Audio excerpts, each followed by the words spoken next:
Sometimes I have a hard time coming up with a word that explains Carl. Evil just doesn't seem strong enough, diabolical. He is just a monster, a monster. And I was married to him. I was married to him for 18 years. I think part of you knew deep down that this day was going to come. No, because I didn't have anything to do with it. I really did not. I would have thoughts thinking, who is this man and what lurks behind those eyes?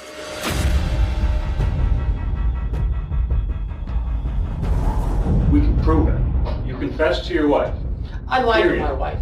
I was very adamant and driven to get enough evidence or whatever I could do to get somebody to believe me. But I had to be careful. Every night I would wonder, is this the night that I'm gonna die? Growing up, I always knew that my aspirations in life was just to be a mom.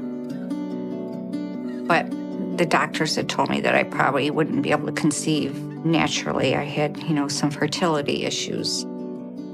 The night I met Carl, my aunt and I had decided that we were gonna go line dancing. This is a cool place. Yeah, it's really cute. Yeah, so are the guys. Stop. And my aunt pointed out a man that was standing at the bar. She was encouraging me and elbowing me and saying, he's handsome. This might be the guy for you. Hi, ladies. Hi. How are you guys doing tonight? Oh, we're having fun. And he asked very politely, I'd like to buy you a drink. And we just started talking from there. What intrigued me a lot about him was the fact that he was a single dad with 3 children. He had 2 girls and a boy. So I looked at it as, this might be my opportunity to have my dream come true.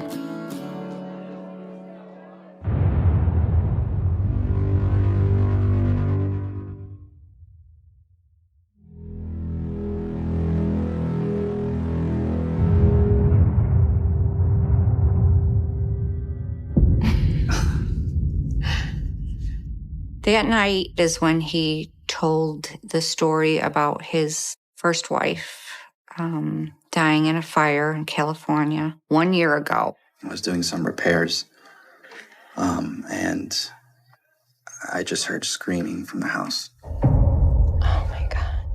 Carl had said that he had been out in the garage working, and he had heard her screaming, "Carl, get the children." And he looked and realized that the house was on fire. He said he was able to get the children out, but he was not able to get near the bathroom where Christina had died. I asked him why couldn't she get out of the bathroom, and Carl had said that the only window in the bathroom had been boarded up because a couple months before that, the window had broken. He tried to save her, but she was unable to escape. He was very distraught over it. I'm so sorry, Carl. I didn't mean to bring this up.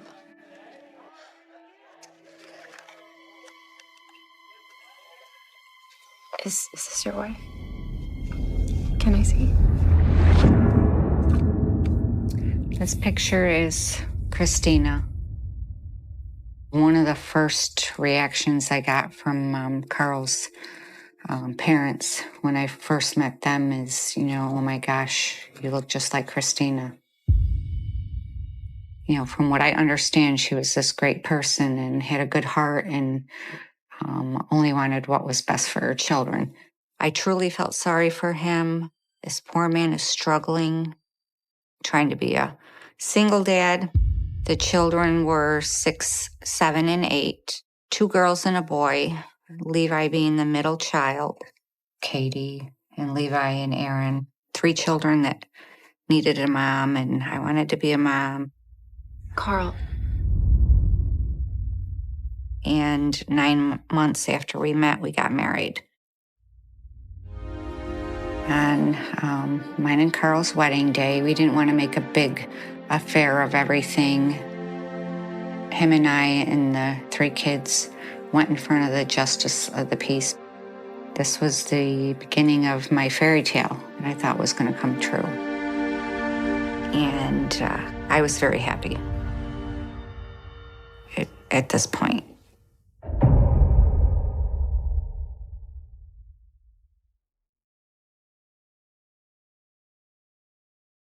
Shortly after we were married, I would occasionally catch Carl in telling lies. Carl? And I started noticing he would lie about money. Hey, we got this in the mail today. Yeah? What does it say? It says we owe money. A year after we were married, I had gotten a note from the bank that said this $2,000 loan had come due. And I asked Carl about it. I said, what is this? Why do we owe $2,000 to the bank? And he had said it was a loan that he had taken out before he met me. You know, this is an old one. Can't be old. The date's current. That did not make sense to me. Cindy, don't worry about it, all right? I'll take care of it. All right. So I went down to the bank and I asked him to please tell me the date of when this loan was first taken out. And it had been exactly a year. So I knew he lied to me.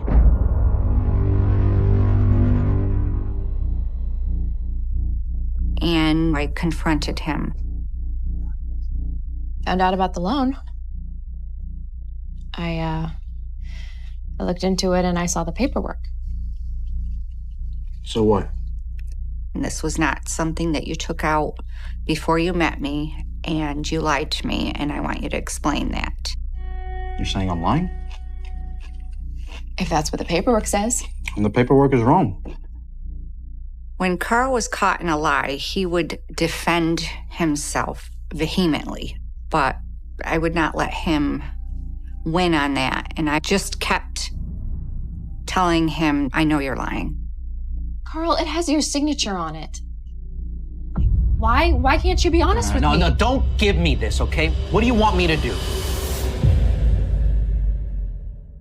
And then he would finally admit, all right, okay, I did this, but I didn't think you'd approve of it. Don't you understand that?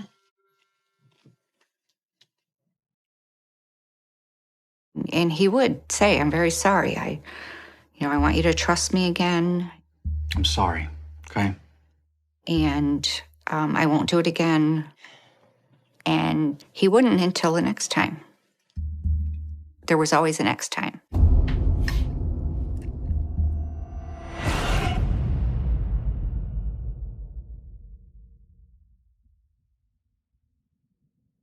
We had horses, and I did horseback riding, which I loved. It was a passion of mine. Cindy, look. What? Look at this. And he came upon this horse named Ginger. Carl was very excited about her.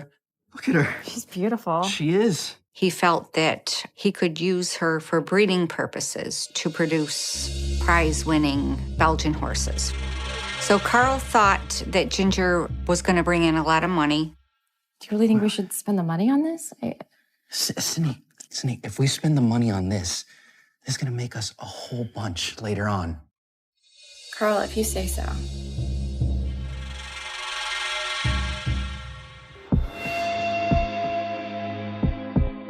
I love this picture. That's Ginger. And we had other horses, but Ginger just was special. Carl just told me that he was going to add her to the farm insurance policy, and just in case things don't work out, try to get back the money that we have into her. I said, okay, well, that kind of makes sense. But after many attempts of trying to breed her, he discovered she couldn't get pregnant.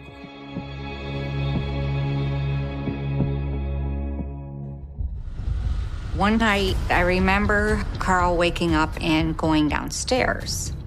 And a few minutes later, he came back to bed. And I asked him, where did you go? What were you doing? And he said, oh, I went to the bathroom. Well, that didn't make sense to me because we had an upstairs bathroom. But a lot of times he would raid the refrigerator and lie about it. So I just assumed that he went down to the refrigerator and was just grabbing some food. Cindy! Cindy! A few minutes later, I remember Carl sitting upright and him saying to me, What? Oh my God, Carl! What's happening? oh my gosh, the barn's on fire.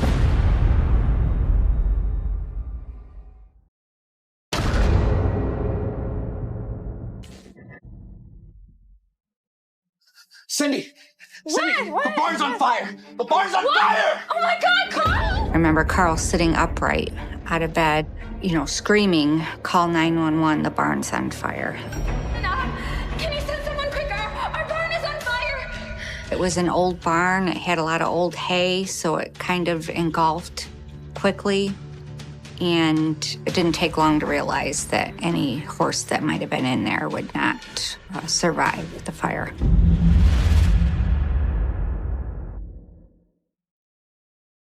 The next day, fire investigators came out. Okay, the building, structurally, still sound. You've got a lot of repairs you've got to do.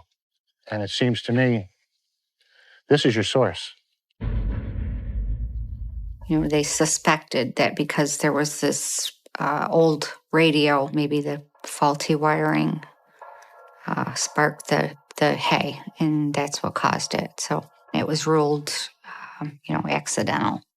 I'm very sorry to tell you that the animals just did not make it. I really didn't suspect anything, but I did have a question for Carl is, how did you know that the barn was on fire? Because you couldn't see the barn from our window. You had to kind of look backwards at it. Carl, Yeah, how did you know there was a fire? I woke up and I heard it, Cindy. And his answer to me was that he could hear the crackling. And that's what alerted him. And I remember thinking, well, I didn't hear it. I would say within a month, we probably got the insurance check. My recollection is that it was for $115,000, although Carl disputes that.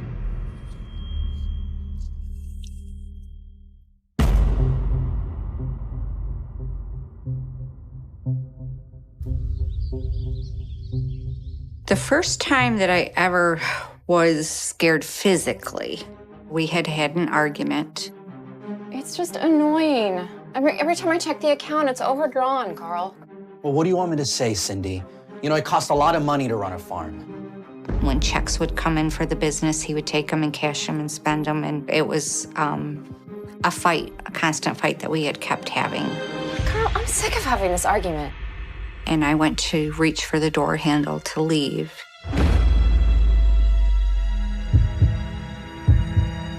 And he blocked the door and said, "You're not leaving." You sick of it? I'm sick of it too. He kind of wrapped me in a bear hug and wouldn't let me move. And the look in his eyes, it scared me. I think he enjoyed it, that he had the upper hand and he had control. I knew that I was not going to be able to get free from him. I had to diffuse the situation. I just had to keep talking to him. Carl, you're scaring me. Stop. And he did. Eventually, he released me.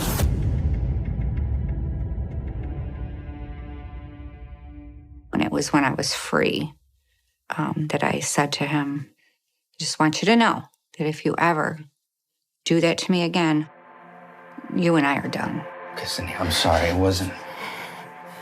Okay. But I didn't really think at that time that I was going to leave him.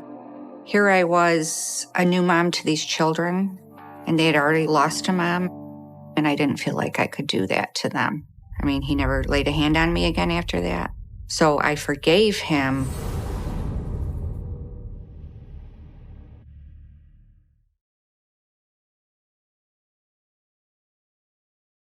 We were going through in vitro fertilization treatments to try to have a child of my own. And after Alex was born, Carl really took an active role in being a father.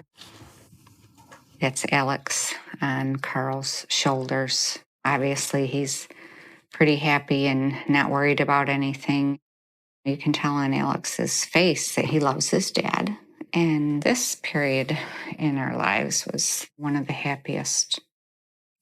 Yes, Carl and I had had issues in the past, but everything was going to be okay after this. And I truly believe that.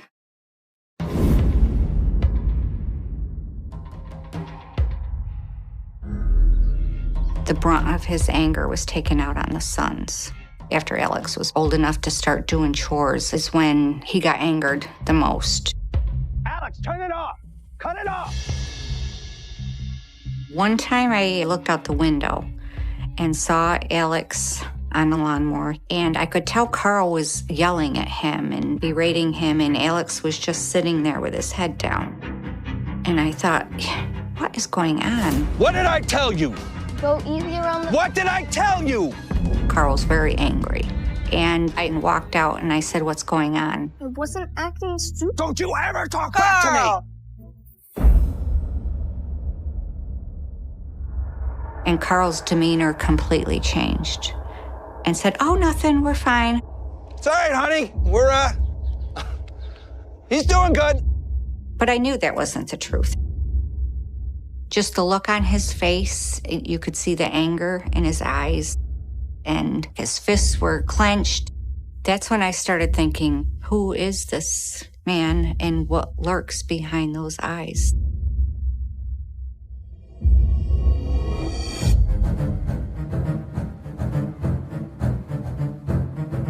Seneca County 911 Center. And we just got home, and I don't think he's alive. You don't think he's alive? No. Okay. I was in disbelief that this was happening to me. Oh my God. What do I do?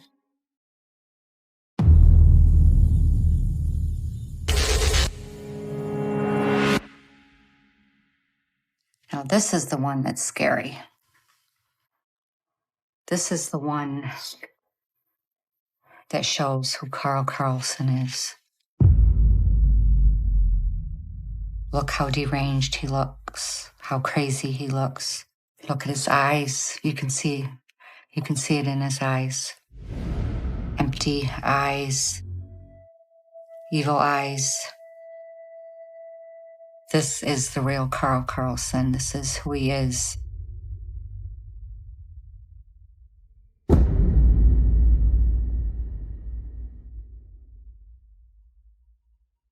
Him and Carl would just butt heads at times. You know, Levi was defiant a lot of times, purposefully. You live in my house, you follow my rules. I'm not listening to you anymore, okay? You think you're so smart? I know your little secret. Oh, yeah, tough guy? What's that? When he was 17, I remember a time when Levi had accused Carl of killing his mother. You killed Mom! I know you started the fire! Actually accused him of setting the fire. Fuck! Get off! Don't you talk to me like that! Carl absolutely lost his temper and did not hold back. You're not talking about that way! Come on! Aaron and I, it took all that we could do to get Carl pulled off of Levi. And Levi got free of him and went out and got in his pickup truck and was trying to get away from Carl. Come on! Come on! And I remember yelling to Carl, just let him go. Just let him go. And I viewed it as just Levi going through this rebellious period.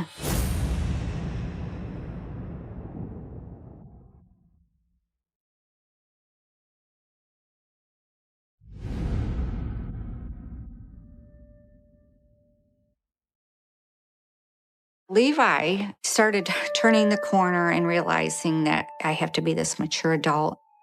Carl had a good job at a glass company, and Levi asked Carl if he could maybe try to get him a job there. So Carl got him hired there, and him and Carl really seemed like they were getting along finally.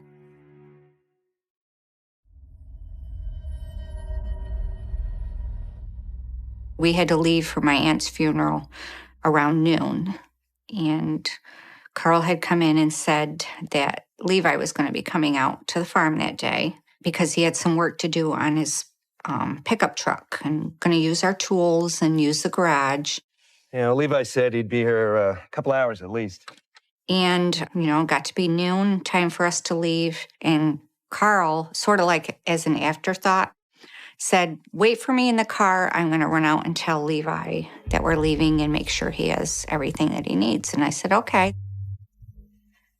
I would say that I was waiting in the car no more than 3 minutes. Carl came and got in the driver's seat, and we drove away.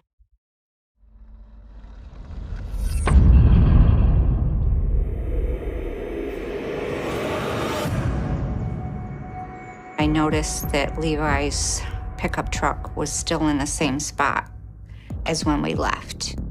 I'll go tell Levi that we're back, okay? Okay. All right. And it wasn't, 30 seconds, 45 seconds that Carl came up and started banging on the window and telling me to call 911. Levi's been in an accident. The truck fell on him. Call 911. 911, what's location of your emergency? I think I need an ambulance. Okay, what's going on? The truck fell on my stepson. The truck fell on your stepson? Yes, and we just got home, and I don't think he's alive. Okay, are you with your son right now? He's not alive. Is he breathing? No. He is not breathing. Okay. No. Okay, we're going to start CPR, okay? Yeah, Carl, they want to start CPR. Do you know CPR? His chest is crushed. His chest is crushed? No. He's probably been under here for hours. Oh my God.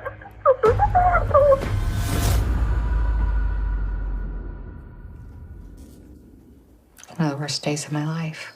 Horrible. Just horrible.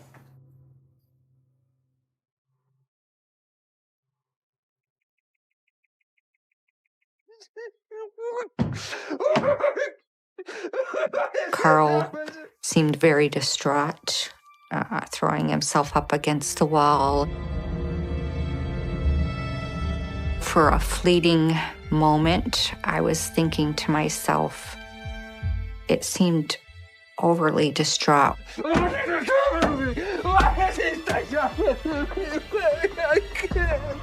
It just didn't seem true to me. But then I was mad at myself and said, this is his biological son. How would you act, if you just found your son dead?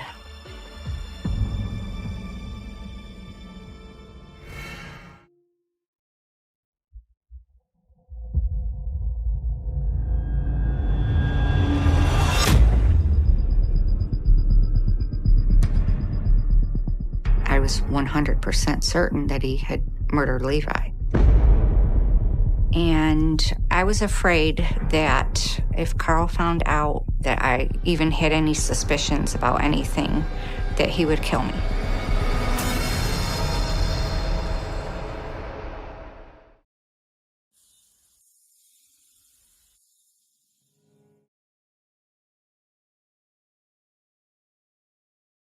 It was probably a week after the funeral that Carl told me that Levi had actually had a life insurance policy. And, I said he did. For Levi? Yeah, apparently he had it all set up. Really? And then he said, well, I didn't know this, but he made me beneficiary to the accounts because Levi and his ex-wife, they kind of went through a nasty divorce. He didn't want to make his ex-wife beneficiary, so your next person in line would be a parent. And that made sense to me. Seems prudent. What he first told me was the insurance was for $300,000. But then he said, well, I found out that there was actually an accidental rider on it, so it's actually worth $700,000. And I was like, whoa, that's a lot of money. It's worth quite a lot. We should probably get some advice about how to invest it in something. I guess so. So, I'll look into it.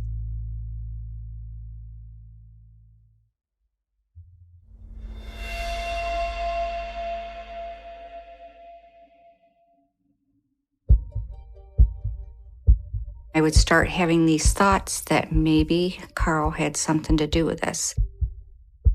It just seemed like too many coincidences happened with Carl for his own benefit. His first wife, the barn fire, then all of this with Levi and, the insurance. But I would say, Cindy, what are you thinking? This is your husband. Nobody does this. But then the thoughts would start coming more and more. And as time went on, I kept having these panic attacks. And they were coming closer and closer together. And I honestly thought maybe I was going crazy. Am I just paranoid? Whose husband would carry out these horrible things that I'm thinking? Nobody does. You don't kill your own children.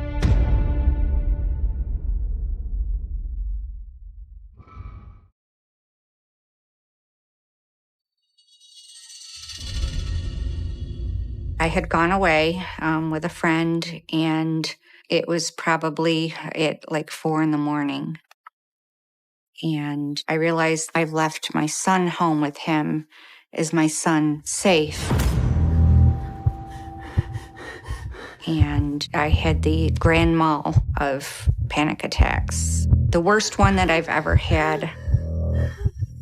Nobody's going to be there to protect him. And that was my worst, horrifying feeling. That I can't protect my children.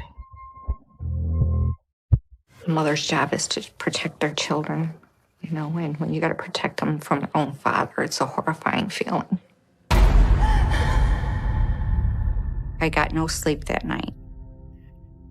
And so I Googled private investigators near me.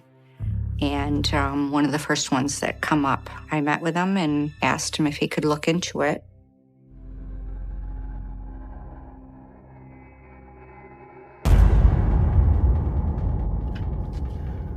Find anything? Well, I got some interesting news.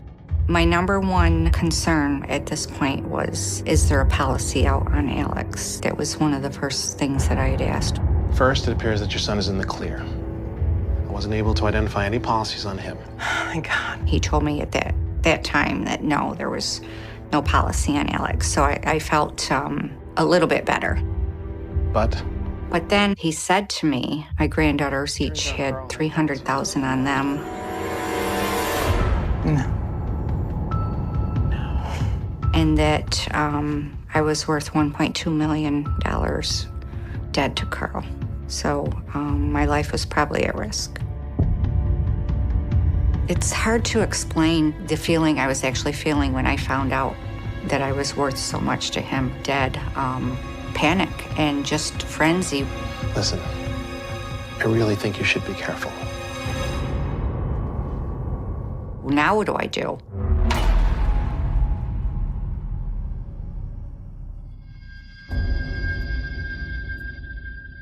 I had considered going to law enforcement and saying, I think this, I think this, I think this. But you have to realize that in Seneca County, the Carlsons are well known.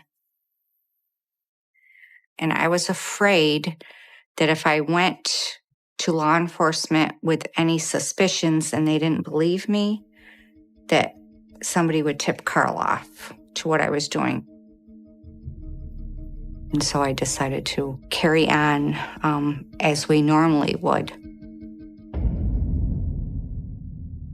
Carl, through our whole marriage, sex was very important to him. And even when I knew that he was a murderer, I still had to give in to his desires, because if I didn't, it was going to raise red flags. I have to act like nothing is out of the ordinary. That was not an easy time in my life. I was basically sleeping with one foot touching his every night, sleeping with one eye open, not getting any sleep at all, constantly terrified. Is this the night that my life ends?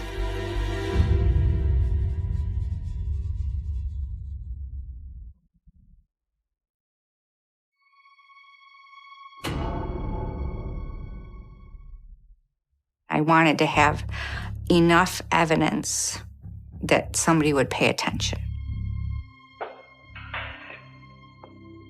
I was watching a TV show. It was a crime show about this woman that was recording her conversations with her mother to try to get her mother to confess to killing her father.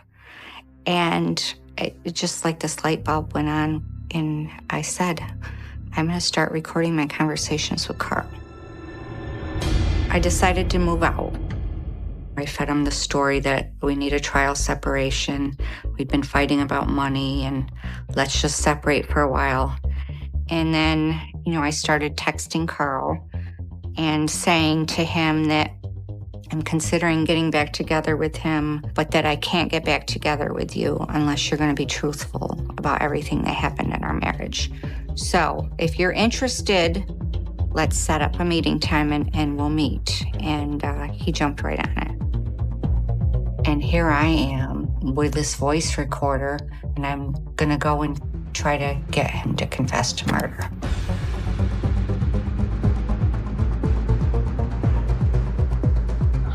Part of me feels like I'm walking into a booby trap. Oh my God, he's going to try to kill me.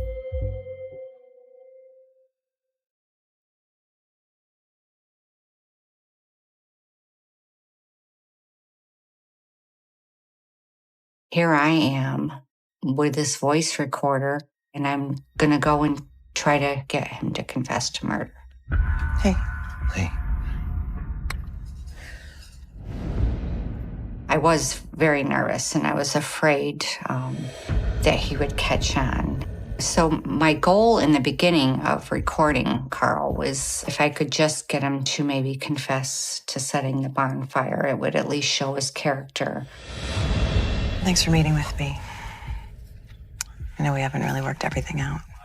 I guess I just don't know what you want to discuss. Of course, he completely denied it.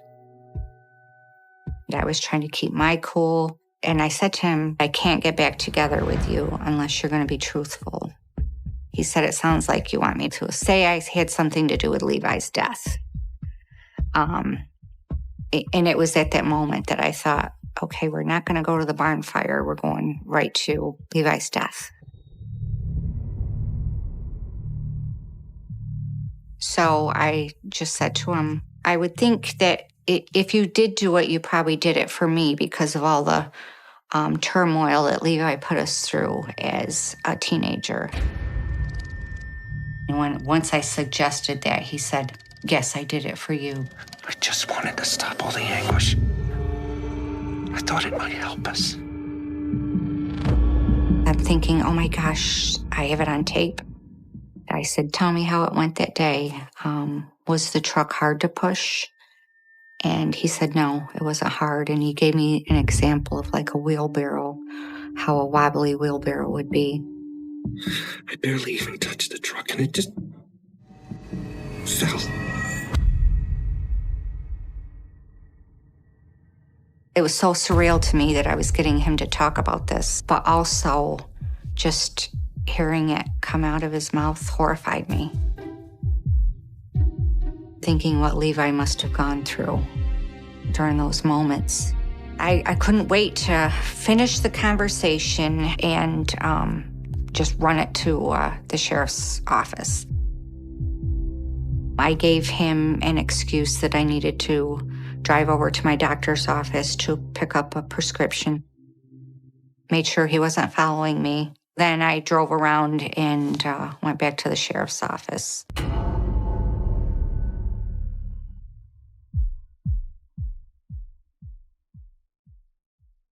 They did not hear the confession. It was too noisy, too much background noise. They could hear my questions and my answers to him, but they could not hear what he was saying. And I was horrified. The sheriff's office asked me if I would meet with Carl again, only this time wearing their wire. And of course I said yes. I set up a meeting with Carl again, encouraged him that I'm happy that things are moving the way that they're moving, but we still had more talking to do. And can we meet again for lunch? And so when I arrived, Carl was waiting for me. How you got here early? Hope this is all right. He seemed suspicious. Part of me feels like I'm walking into a booby trap. I'm scared half to death. But I'm trying not to be. I'm trying to keep it cool and collected. How am I going to set a trap? Do you want to go through my purse? I started right in with, okay, things still aren't making sense to me about what happened. Things just still aren't making sense. Can you just tell me how things went that day? Unfortunately, he changed his story. He didn't tell me the same thing that he had told me 2 days before. And, I argued with him. That's not what you told me, Yes, Carl. it is. No, it isn't. What did I say? I asked you if you pushed the truck, and you said yes. I did push the truck, I said I did nothing to do it. So it's at this point, when I'm recording him, I'm realizing that he's changed his story. And he's going to try to convince me that what I had heard 2 days before wasn't real. I just feel like you're not telling me the truth, and I get so irritated because I want this to work. Tell me how it all happened that day. When I went in there, I jacked it up, and it was sort of like, all of a sudden, it was like being in a hurricane and being in an eye. It's an eerie time. And then one thing just led to another. You saw the opportunity. So Carl is actually admitting that now at this point that he accidentally knocked the truck over on him and walked away. Sorry about it, right? Every minute. Okay, Carl, and I believe that. I was hopeful that maybe that was something that they could use. I wasn't sure, but I was hopeful. Okay, well, I gotta head out. I'll be in touch with you. Okay? All right, bye.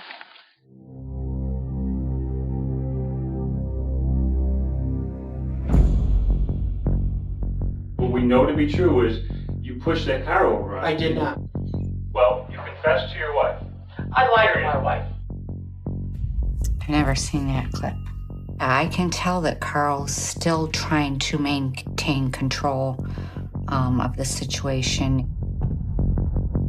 I think Carl at this point is a little bit desperate and not sure how it's going to go for him. You have to be honest with us and I tell us am.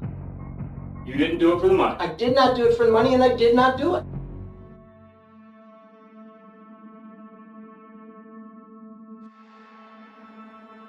When I got the call, just relief beyond belief. This huge weight lifted off my shoulders. Alex was safe, I'm safe, and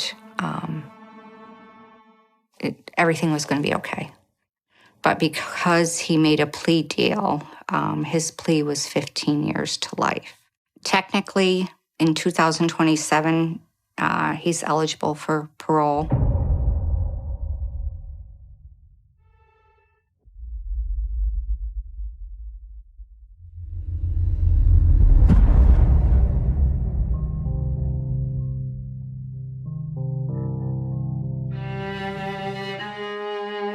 2 years, I went through this chronic pelvic pain that started out subtle in the beginning, but just kept getting worse and more painful.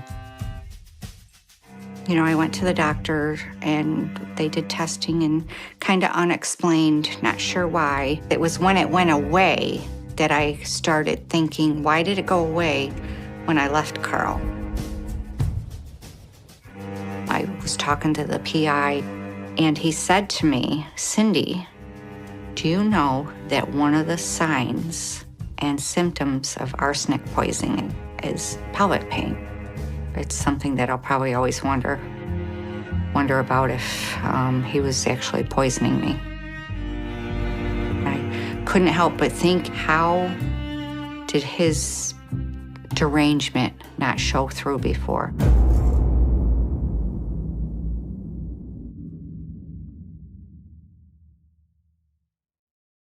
He doesn't look deranged in this picture at all. He doesn't look like a scary monster or anything like that, like you would see on TV.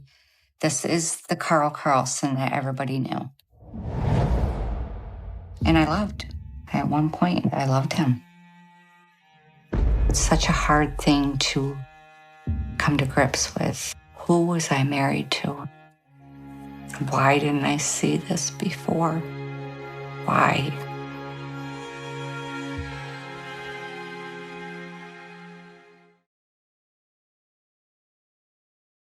It's very hard to believe that I'm here. It's too painful. How can you even understand what happened to me? The shame is so hard. You never get over this. I want to hide, but when you hide for so long, it catches up with you.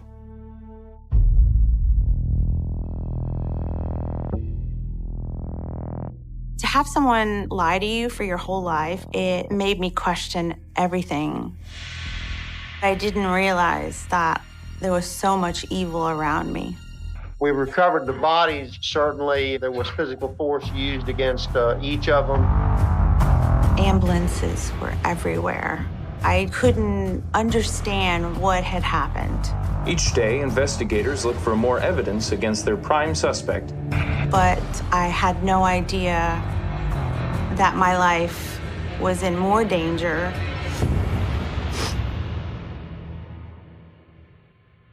Sorry. I don't want to cry. My father was very much a family man. His name was William, and everybody else called him Bill. We did a lot of family camping and fishing. Those are my fondest memories when I was a child. Hi, Daddy.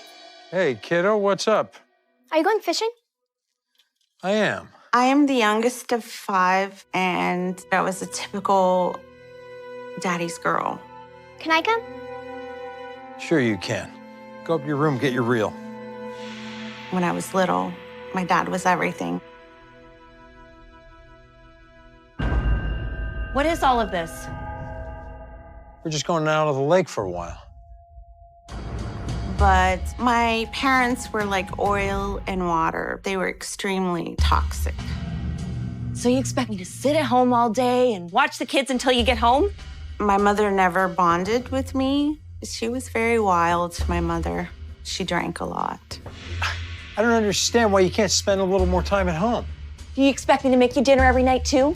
The drinking was probably the reason they had so many relationship problems. You're never here, you're never taking care of them. Well, look at you. And they fought all the time. Why don't you just go back to the bar where you live?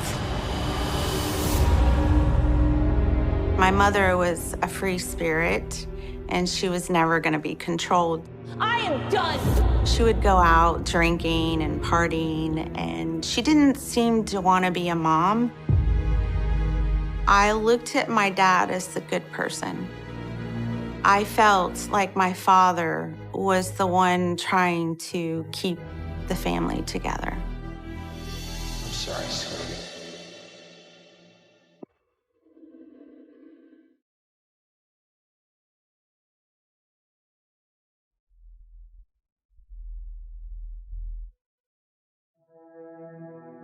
When my parents would fight, and they fought all the time, sometimes she would pack up the house and she would pack like dishes and sheets and blankets and things that we really needed and leave. My brother was kind of a mama's boy, and he was like, Mom, don't go. Mommy, wait! Let go! But I want to go with you. Well, I don't want you to.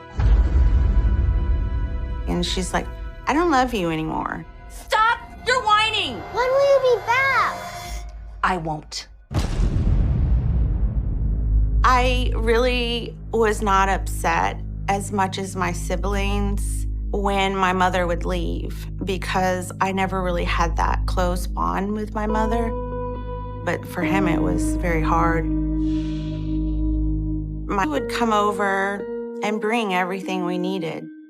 We never really talked about it again. For us, it was so common, it almost became normal. I always thought my mother was the one that was trying to tear the family apart, and that my father was always trying to keep us together.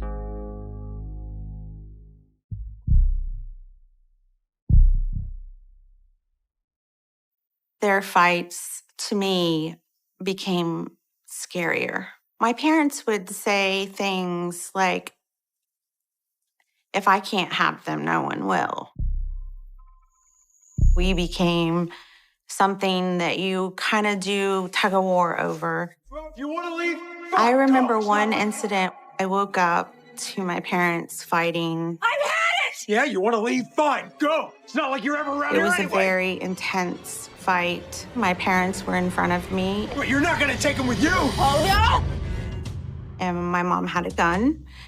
And she was saying that she was going to kill us if he didn't let her have us. Are you insane? I mean it. Back away. I think that was the first time I was ever scared, like really terrified of my parents. You insane! I would rather see them dead than with you. If you think about almost dying, that's how scared I was as a little girl. We often slept together. All the girls slept in one bed, and all of us just wanted it to stop. We just hugged and held each other and cried. What is the matter with you? What is the matter with you?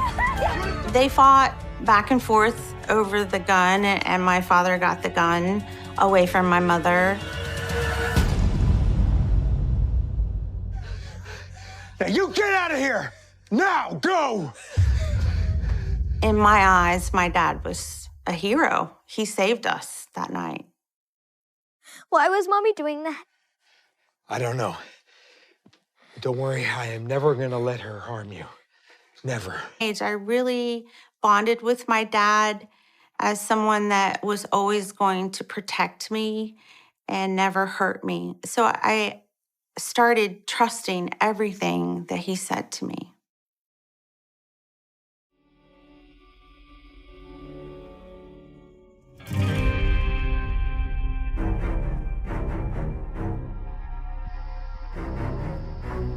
A few months later, I remember being woken up by my mother. She put us in the car.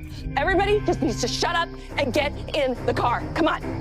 And I didn't understand where we were going. Why were we leaving at night?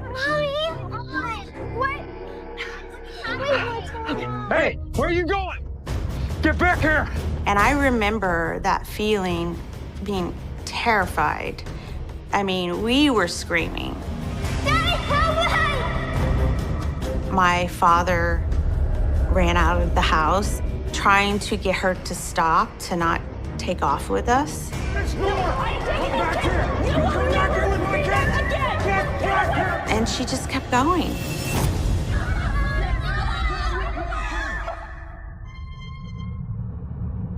My mother had taken us to a home that was in the Ocala National Forest. She hid us in the woods, basically. She didn't want my dad to find us. She wanted to keep us.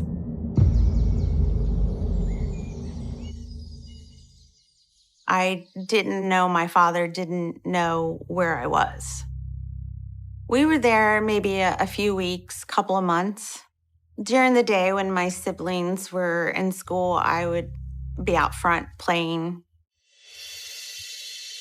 And all of a sudden, I saw my father again, and I was excited. Daddy! Hey, sweetie. My father found us. And I remember feeling a sense of relief that I was home again. Oh my gosh, are you okay? Uh-huh. Yeah? Uh-huh. Okay, where's everybody? At school. Mommy's inside. Let's go get them and go home. After that incident is when my mother lost custody of us, and I went to live with my father. It was like she was gone.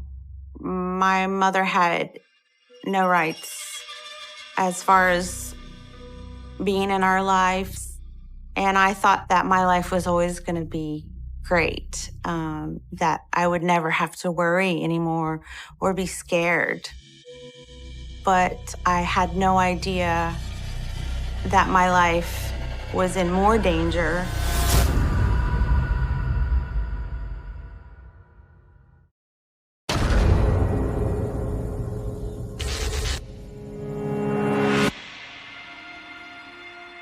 After my parents had separated and he got custody of all of us, my mother had lost all rights to us, no visitation. I think that's when my bond for my father really, really grew strong. I don't talk to my mother. There's no bond there. My father was the one that was going to save us. I was going to have a normal life. Most of all, no more fighting. This is how I remember him as a little girl.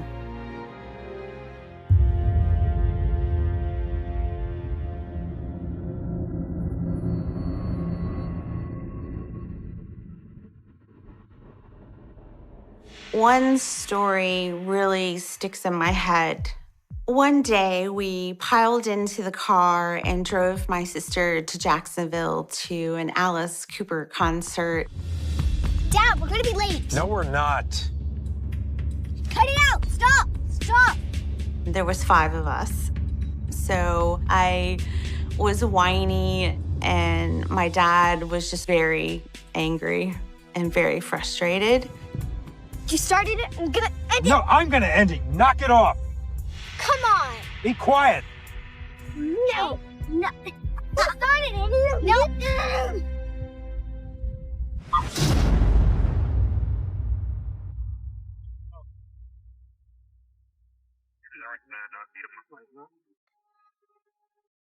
The next thing I remember is that I woke up. Ambulances were everywhere. I couldn't understand what had happened. All I remember is lights and people just all over the place. And my whole family was just lined up on the road.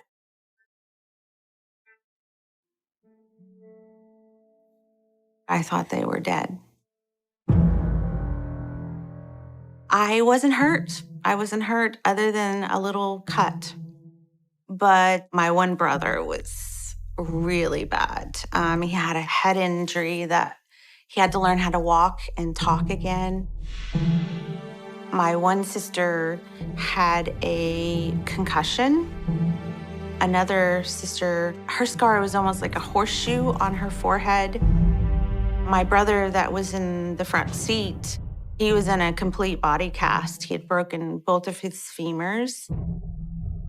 My father broke his ribs. The steering wheel went into his chest. My father said he had fallen asleep and the car ran into a huge cement boulder on the side of the road. I don't remember anything. But my mother, she blamed my father for that accident. She was saying that my dad did it on purpose, that he was trying to kill us all. This was no accident. He did this on purpose. My mother knew from my dad's past When my father was 3 months old, his father had done the same thing to him and his mother. He ran into something to try to kill them all. It was too similar to not be on purpose.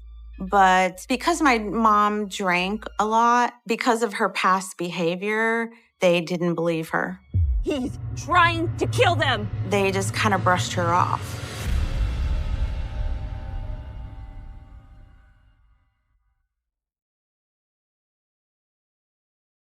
My mother versus my stepmother were like the opposite. My mother was, the drinker, but my stepmother was Susie Homemaker.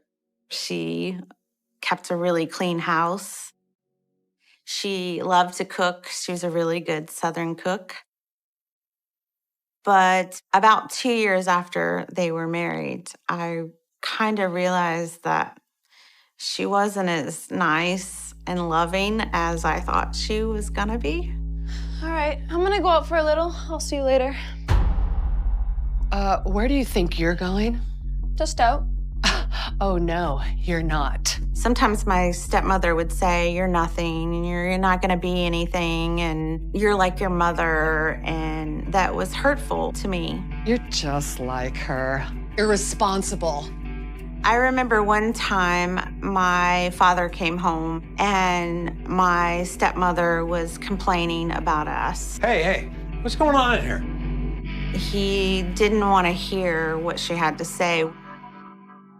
He started yelling at her and telling her that he was tired of her complaining about his kids. So I get it. So your kids are all perfect? And mine are all problems. There are rules, and she needs to follow them.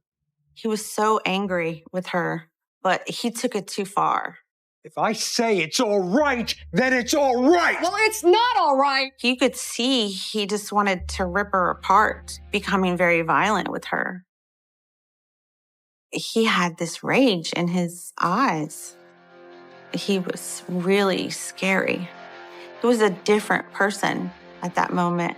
What I say goes, and don't you ever dare tell me what I want to... Get off. My brother was able to break them up, and my stepmother ran out of the house and ran away. He went to the bedroom.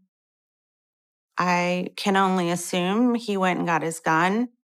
And then he came in the living room and said, I'm going to go get your mother. I'll be back. I had never seen him like that. I was really worried what he was going to do to my stepmom.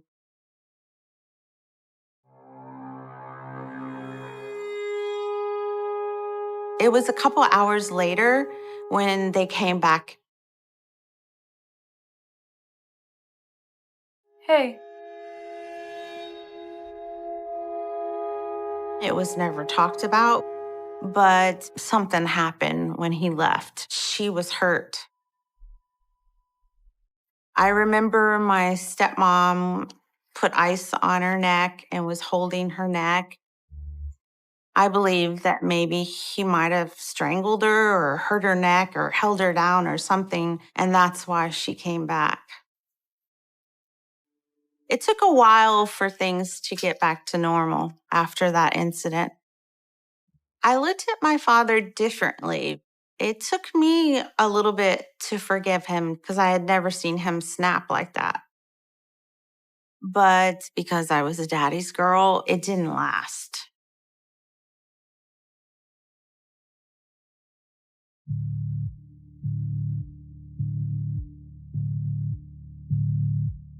We did laundry every day. With my father and my stepmother, it was like Brady Bunch. There was 9 of us, and the girls would do all the housework. One time, my sister was doing the wash, and she had noticed that my dad had blood all over his shirt and his pants. Hey, Robin. What's that? Looks like blood. And so she asked him, what happened? Hey, Dad. Yeah. What? What happened to your clothes? And he got really mad at her and very short with her and said, I cut my finger, don't worry about it. Well, are you okay? Yeah, I'm fine. How'd you cut yourself? Does it matter? It was weird that there was so much blood. I don't think, unless you really cut your finger really good and have a lot of stitches, that there would be that much blood all over your clothes. But she didn't question him after he had told her that he cut his finger. We never questioned my father. If he said something, okay, that's what happened. And we never thought anything bad of my father. I mean, just finish up and come on and help with dinner. But now looking back on it, we wonder what really happened. I really think my father got enjoyment out of watching us clean up after him. I had no idea the evil that was really in my life at the time.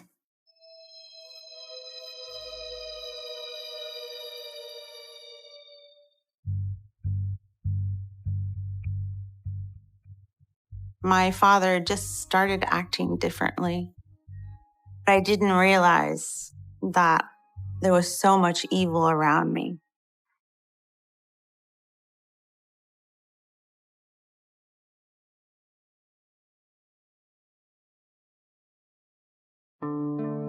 My dad would often, about once a year, say it's time to leave. The first time, I was surprised when he told me we were moving because I was helping my father fix up the house that we had bought for a remodel. I thought we were going to stay there for a long time, and I didn't really want to move. Be careful with those. But my father never explained why we moved. He would just say, we're moving, and that was it. I still don't understand why we have to move. It's just time for a change. From middle school to high school, we moved about 12 or 13 times, all around the county. Do we need the money? No, Then why can't we stay? because we can't. Just stop wasting time and get back to it. No one was really questioning my father. It didn't seem to bother my stepmother, and my siblings weren't saying anything. And my father would buy used cars randomly. About once a year, he would come home with a new car. And I never understood why he would sell that car or trade it in for a new one, but he would. None of it made sense to me. Financially, we couldn't afford to do these things. It would make things harder for us. I get extreme anxiety when I move now. I connect moving to running.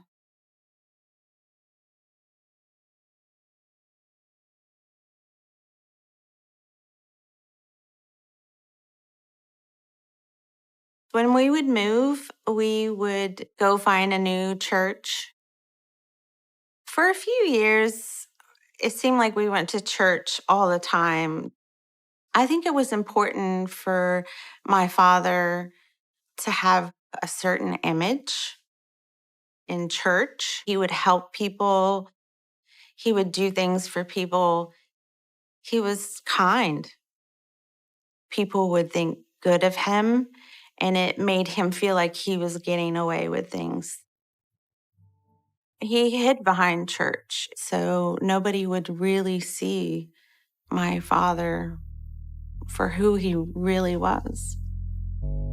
That's how good my dad was at hiding his evil from everybody.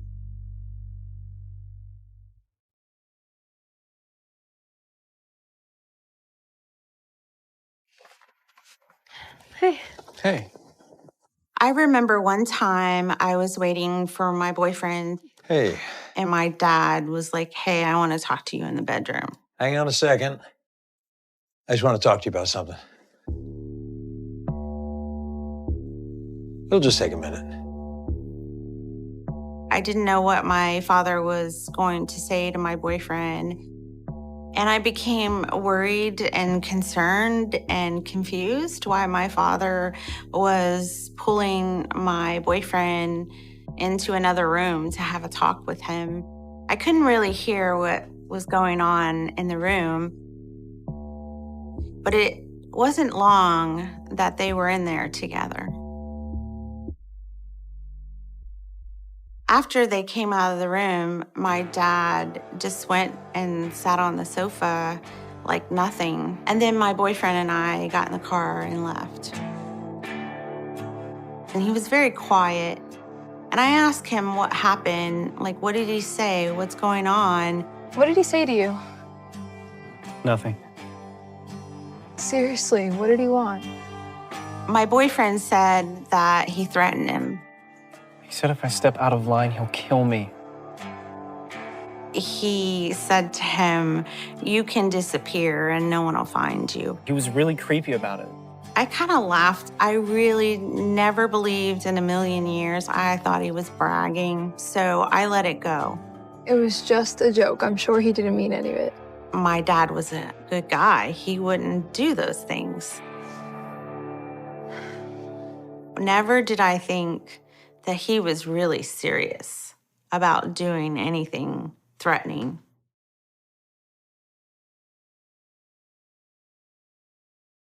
My dad and my stepmom came to me and told me when I was 17 that they wanted to move again, but this time out of state. And for the first time, I stood up and said, no, I'm gonna stay in one school until I finish. My father left me with my sister and my niece, and I ended up marrying my first husband and starting my own family.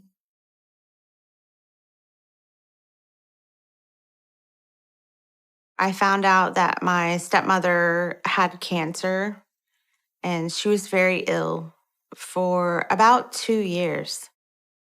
After my stepmother died, my father just started acting differently.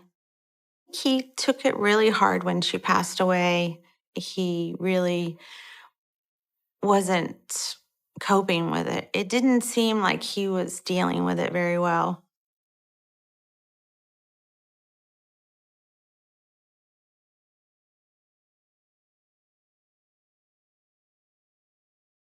He was acting really strange. He was so jumpy and edgy and almost like something was eating at him.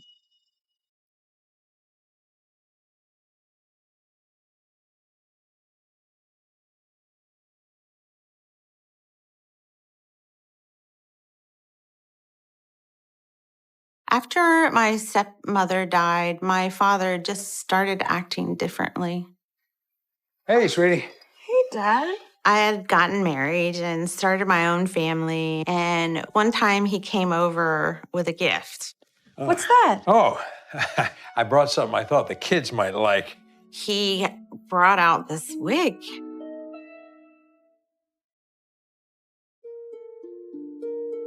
It looked like a long, blonde Dolly Parton kind of wig. He wanted to know if I wanted this wig for the kids to play dress up.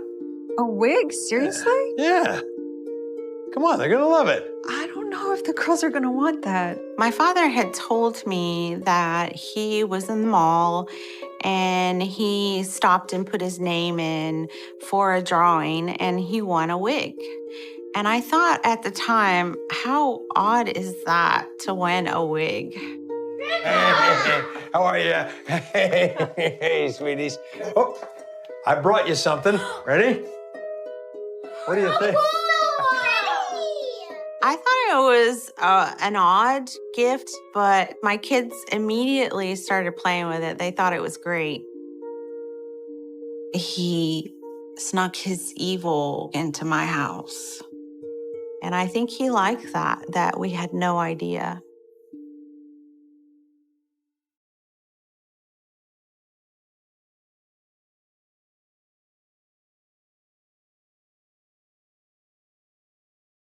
On the weekends when I would go visit him, we would sit and talk about how he was feeling, emotionally, because I was really concerned after my stepmom had passed away.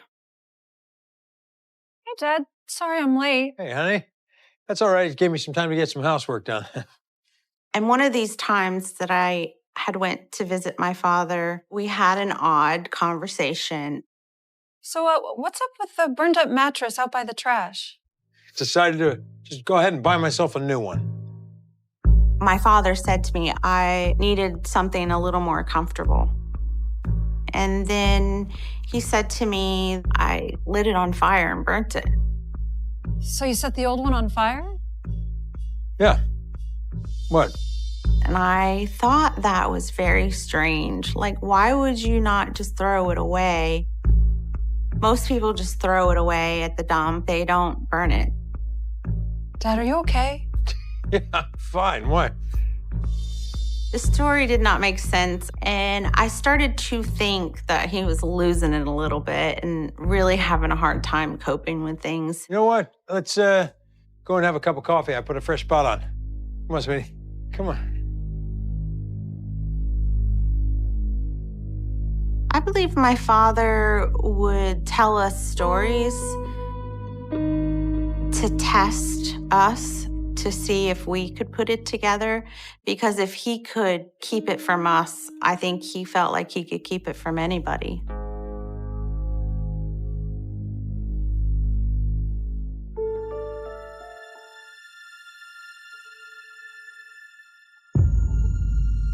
One time my father came over around 6 o'clock, 7 o'clock, which was late for him to come over. He was acting really strange. He was so jumpy and edgy and almost like something was eating at him.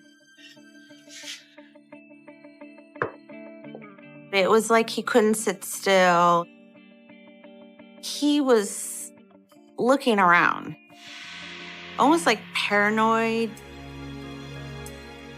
And my husband and I at the time really questioned, like, what, is he okay? What's going on with him? Why is he acting so weird? He all right? I don't know. He's been acting weird all night. Neither one of us could come up with why he was acting like that. But all I could think of was he must have really had a hard time coping with my stepmom dying. She's been gone for a while now, and I've never seen him like this. We're gonna go tuck the girls in. You need anything? No, I don't need anything. I'm fine. Usually he would stay, and in the morning I would wake up and I would cook him breakfast, and we would hang out and he would play with the kids a little bit before he went home. But this time we got up and he was gone.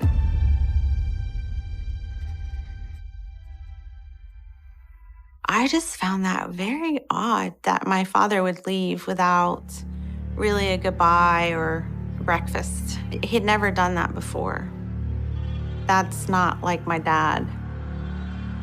We really started to worry about him.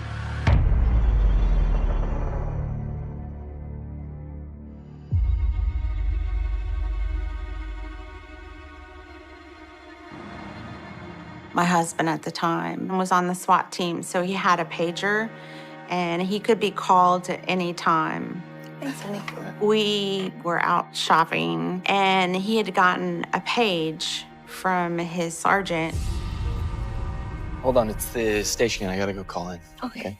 He went, made a phone call. I didn't think anything of it. And when he came back, he looked at me, and I was like, what's going on? Everything okay? Actually, no.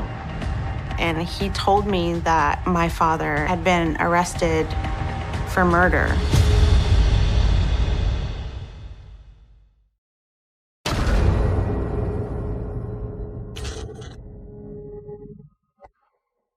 My ex-husband told me that my father had been arrested because someone had gotten killed. I was so shocked, I couldn't believe it. I was told that my father was with a prostitute and they had gotten into a fight and she hit her head and he was afraid and dumped her body in a creek.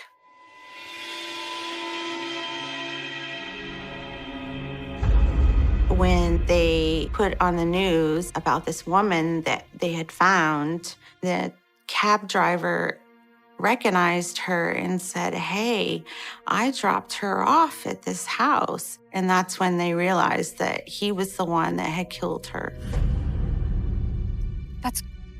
That can't be right. Are you sure they're talking about my dad? They said they were going to take him into custody. My first thought was it was an accident. I never thought in a million years that he would do this on purpose. I was confused why he didn't call the police when it happened. And why did my dad try to hide it and cover it up?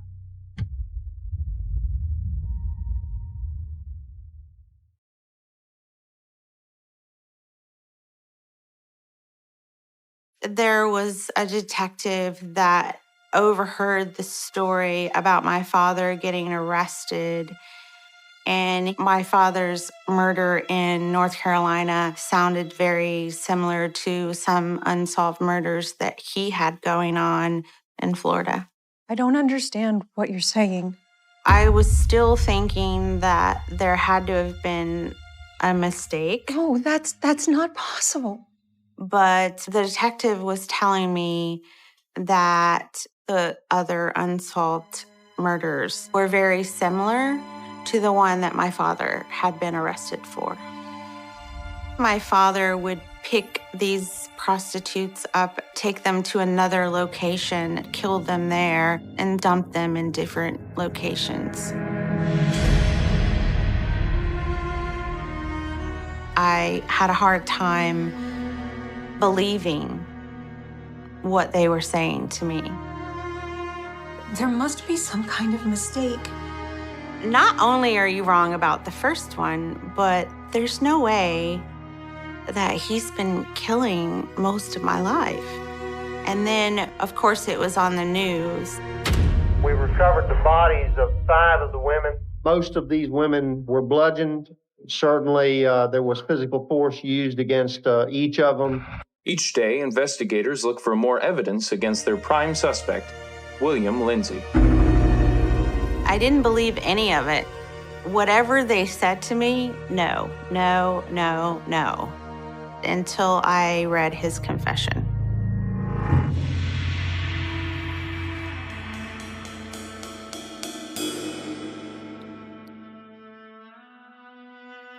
It's really hard to look at these pictures.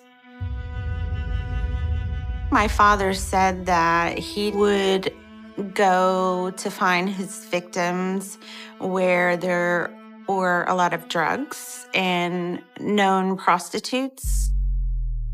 I believe that he killed women that reminded him of my mother. That was how he dealt with his anger with my mom. He killed my mother over and over without actually killing her.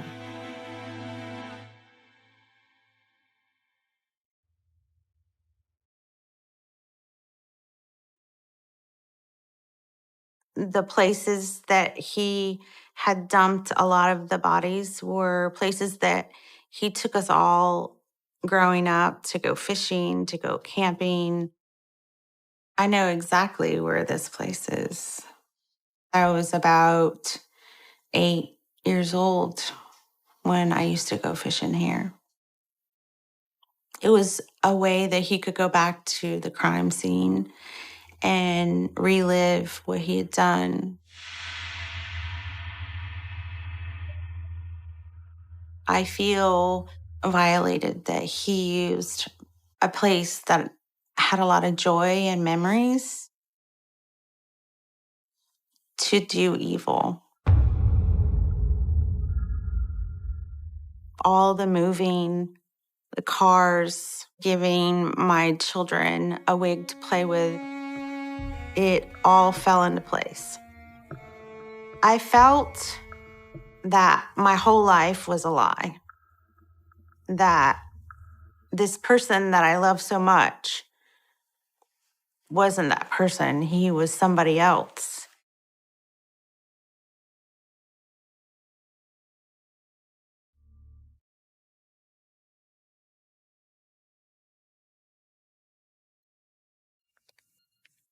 When I see this picture, it makes me really sad. My father is not in this picture. I don't know who this person is. I had to train myself to unlove my father and to no longer be his daddy's girl. After my father was arrested, he had his second bout of cancer. And the last time that I saw him in prison, I knew it was going to be the last time I would ever see him. And I remember when they were wheeling him away, I just kept watching until he was gone.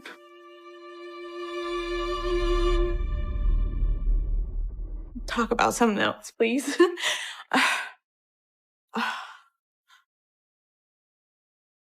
I hate being a daddy's girl. I really hate it.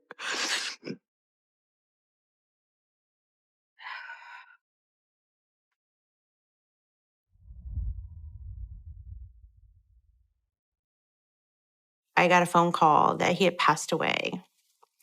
And I thought I was going to feel that a relief and no more guilt.